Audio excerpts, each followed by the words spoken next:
Now, lead up to the flood. Remember, chapter divisions are not in the original text, okay? They were put in there to kind of help guide people around the text. But remember, like when you're looking at the original texts, some would be broken up into sections. But the vast majority of this, like I said, you'd probably be looking at more of a toledot division or things like that. You wouldn't be looking at like verse 1, verse 2, verse 3, verse 4. As you'll notice, if you read the epistles, there are times where a verse is partway through a sentence, you know, and so it's not even finishing the thought of the sentence and there's a new verse number and you're kind of like, why did you do that?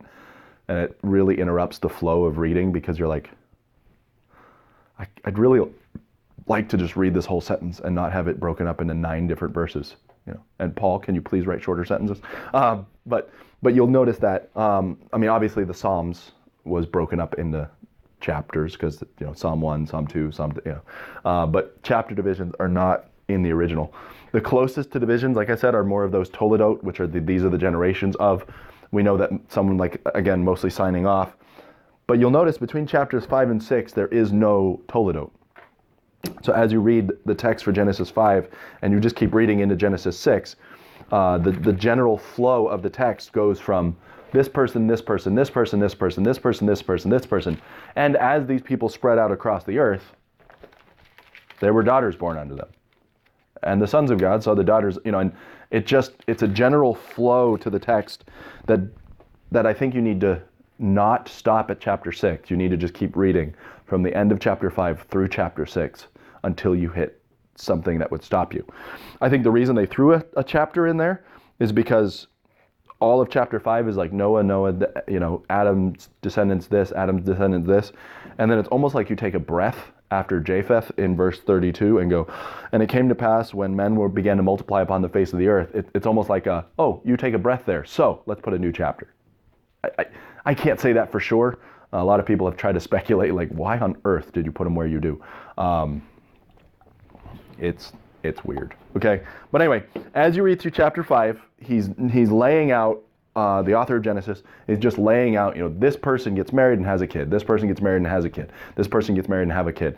Goes all the way down. You get to the end of chapter 5, and it says this, and Lamech lived 182 years, begat a son, and he called his name Noah, saying, the same shall comfort us concerning our work and toil of our hands, because of the ground which the Lord had cursed. Lamech lived after Noah 595 years, and he begat sons and daughters. And all the days of Lamech were 777 years, and he died. And Noah was 500 years old, and Noah begat Shem, Ham, and Japheth. And it came to pass, when men began to multiply on the face of the earth, and daughters were born unto them, that the sons of God saw the daughters of men that they were fair, and they took them wives of all that which they chose. And the Lord said, my spirit shall not always strive with man, for he is also flesh. His days shall be 120 years. There were giants in the earth in those days, and also after that, when the sons of God came in unto the daughters of men, and they bare children unto them, the same became mighty men, which were of old, men of renown. And God saw the wickedness of man was great in the earth, and that every imagination of the thoughts of his heart was only evil continually. And it repented the Lord that he made man on the earth, and it grieved him at his heart. And the Lord said, I will destroy man whom I have created from the face of the earth, both man and beast and creeping thing and fowls of the air, for it repented me that I have made them. But Noah found grace in the eyes of the Lord. These are the generations of Noah. So that's where I think that's a better place to stop, because you get the summary, you get the lead up to the flood, and then suddenly it says, these are the generations of Noah, introducing kind of, this is the next phase of discussion. That's why I think the more natural break point would be verse 9, because that's where you see the new toledot. Now, you could say the toledot belongs with the summary we're about to get from, which is legitimate, so you could do it before or after verse 9, but I think verse 9 is really your breaking point. That make sense? Okay. So as you look at that, there is no toledot between 5 and 6, but according to Genesis 6, we get some facts about humanity. First one, we get the fact that the wickedness of man is great in the earth. It says the thoughts of their heart is only evil continually. God repents of making man. There's a lot of stuff God has to say about how bad mankind has become. There's violence, only evil. This is in his thoughts continually, leads God to finally decide to purge the earth. So what I want you to notice is as you look at this text, over and over and over again, what is the focus in Genesis 6? Like, at least this beginning part. What's the focus? The wickedness of man. All right? Now, I will admit that the Jews would have viewed the sinfulness of man as a product of both the fall and the influence of the sons of God. So they would have had more of a, there's multiple reasons why man is so bad. That being said, we have to look at the text and say, what does the text plainly say? Okay? I appreciate scholarship. I appreciate comparing the Bible to ancient documents. I think that sheds some light on things, especially when there's some doubt and we don't quite know what it's saying. But I think as you look at Genesis chapter 6, specifically coming off the heels of chapter 5, is focused on men. Now, the sons of God, whether they are angels or not, don't seem to be the reason why mankind is being judged. You see that in the text? Okay. As you look at the text, it mentions, there were giants in the land in those days, men of renown, and there's these heroes that existed, and great. That's really cool.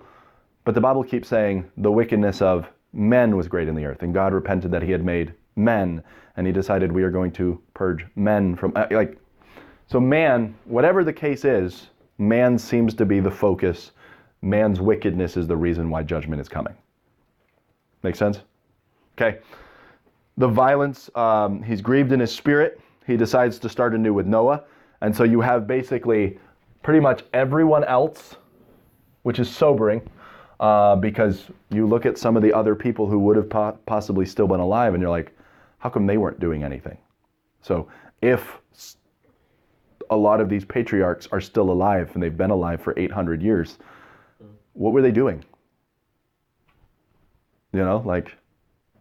It's interesting because yes, you have the time where it's like, at that point they began to call upon the name of the Lord. How long did that last, though? Because the only person who seems to be doing right, you got Enoch, and it says Enoch walked with God, and he was not because the Lord took him. So Enoch seems to be someone where God's like, and you're coming with me. So Enoch's removed from the scene. But where are the rest, and how come none of those others are talked about as walking with God? So just kind of an interesting thought as we go into this. And Noah it says he's perfect in his generations, but it says he found grace in the eyes of the Lord. And I'll just tell you, this is what some of those speculatives get into. They say, well, the demonic force, the sons of God being angels, they had tainted the bloodline of all of humanity, and Noah was the only one left that had a pure bloodline. So that's what it means when it says he was pure in his generations, because generations. His son's daughters. Yeah. Yeah, and so that's where they would be like, well, and they brought the taint on them with the ark, and that's why you see the giants come out later on in the story, because they're still there. I think there is. It's fun to speculate. I will be perfectly honest. It's fun to try to figure out what some of these things mean. Again, the word generations is used to be more of like your habitation, your body. So it is interesting to be like, oh, maybe there's a connection here. But I think we do have to take a plain reading of what the text is trying to say. And we can sit and we can speculate all day long about, well, was this angelic forces that corrupted mankind and created the race of giants and did this and that and the other thing. Ultimately, it doesn't really matter, because what God is saying in the text is, I am judging man for his wickedness. Okay? So if you read the article that I posted last night, well, I didn't post it last night, I posted like 7 years ago. But if you read the blog post, you will see that there's a lot of different ways to view this. And to make a long story short, I disregard a lot of different views in favor of the just plain reading to say, it seems to be, rather than you've got guys coming down out of the mountains, and so they're the sons of God, and you've got these ladies in the valley, they're the daughters of men. That doesn't really seem. What about the males in the valley? Are they the sons of men, and the daughters are the daughters of God? Like, that term's not really used. Like, that doesn't really fit the context, And the fact that the Bible never points out that they were living in a mountain and they were living in a valley And, we get that from a guy writing in the 1200s who might be referencing earlier sources, but we don't know. There's a lot of speculation. I think the sons of God explanation has some merit to it as far as divine beings. Because again, you have a lot of traditions that go way back that teach that the sons of God were angelic beings. I think there's definitely the precedent there to say these fallen beings cohabited with women and produced super people. I don't buy it though. Here's why. Because again, if I am an angelic being and I become a human, or at least humanish, are my offspring now half divine? I mean, the Bible doesn't really get into the physiology of how that would work, but obviously if it's compatible enough to reproduce, then you're basically reproducing human with human, because God says things are going to reproduce after their kind. So for angelic beings to come down, take on human form, basically marry women, I think the offspring would still be human. It's just my opinion. Can't prove it because the Bible doesn't really lay out the science of it. So that's why I don't put a whole lot of stock in a lot of the other theories. I do believe that when it talks about divine beings, I do believe that there are supernatural beings. If the sons of God in this context are divine beings, it would strike me that they would be giving up their divine status to become human. We know full well that angels can take on human form. That's apparent with this account of Sodom and Gomorrah, with other places where angels are going to come down and talk with people. We don't see them having sex with them though. Like there's not, this is the only place where we would get, like, it's here and in the book of Jude where it seems to be implying some stuff about this. So there's a few places where it references this, but this seems to be the only place for sure that we're like, this could be a place where that's happening. So anyway, that would be a little bit of a conversation that we could have, but that's why I say, I think what it's saying is you have humans on the earth. If there are angelic beings that are coming down and cohabiting with people, that's not the reason for the flood. It's the wickedness of man. And that's just something that happened. It's more of an explanation of where some of those superhero characters came from. Does that make sense? Is that super confusing? Okay. So again, sons of God really does seem to imply some sort of angelic being. But I think it could just be the idea of mankind, even those who served God, are being corrupted. So anyway, so you hopefully read the article, and then when you read the notes, you'll put together some other parts of this. So any questions so far or comments? Zach, I know you had your hand up. Separate from the world. Kind of have that idea, but they went into the world, and then God just saw that, like, they're just abandoning everything. Yeah. They're just abandoning the slice to start over. And it doesn't explain the giants. But yeah. So that's where I think one of the other explanations we could get into. So if you think about it from an ancient Israeli point of view, there's a few ways you could look at it. Yes, they did have the idea of the sons of God and the fact that this action was responsible for bringing corruption into the world. So maybe that's the point Moses is trying to make. I think in a more general sense, though, if you look at it, what was one of the problems that Israel had throughout their history? False gods and idolatry. And a lot of that came from what? Mixing with the people around them. In fact, as you look at a lot of the Jewish laws and you look at a lot of the weird things that God asked Israel to do, there were parts where it's like, don't have mixed fibers in your clothing. Don't have mixed grains in your field. Don't have mixed this and that. Like, it wasn't that was like an evil action, but it was a symbolic thing of stop mixing with the world. And so the whole idea of don't plant two types of crops in your field is just this idea of you should be pure. Not saying it's wrong to plant two types of crops. It's a symbolic gesture of purity. Same with wear fabric. That's all one thing. Why? So you're not symbolically mixing your fabrics. It's not saying it's evil to do that, and that's why we can wear polyester and it's not a problem.